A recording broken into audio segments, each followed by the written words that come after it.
Welcome back to Luna's beautiful world. Today, we are going to explore an inspiring and lovely story, The Keeper of the Hidden Garden. Before we begin, don't forget to hit the subscribe button and the like button for more beautiful stories.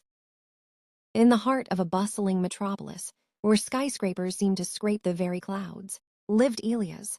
He was a man who felt like a ghost in a machine. At 70 years old, he resided in a small, cramped apartment on the 14th floor of a concrete complex, where the only view was the gray of asphalt and the neon flicker of advertisements. One Tuesday, while walking through a narrow alleyway behind a massive shopping mall, Elias stumbled upon something forgotten, a small, triangular patch of land tucked between two towering brick walls. It was filled with rusted scrap metal and years of discarded trash, but in the very center, pushing through a crack in the concrete, was a single, defiant wildflower. It was pale yellow and trembling in the wind of the passing subway. Yet it stood tall, feeling a spark he hadn't felt in decades. Elias whispered to the flower, "If you can survive here, then so can I."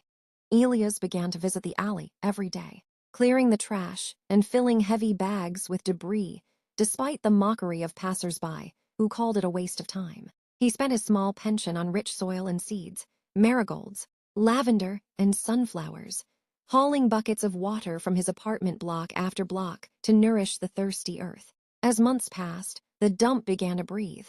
The scent of lavender masked the exhaust fumes, and the sunflowers grew so tall they beckoned to the street.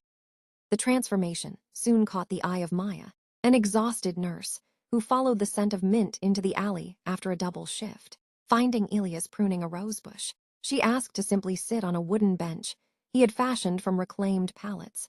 For the first time in years, she didn't look at her phone. She just watched a bee wander from flower to flower. Soon, the hidden garden was no longer a secret. Maya brought fertilizer. A local artist painted a sky-blue mural on the brick walls, and neighborhood children came to plant a vegetable patch. The garden became a sanctuary, where neighbors finally learned each other's names, slowing down the cold, mechanical rhythm of the city. When the city council eventually threatened to pave over the alley for a new subway ventilation shaft, the community stood united.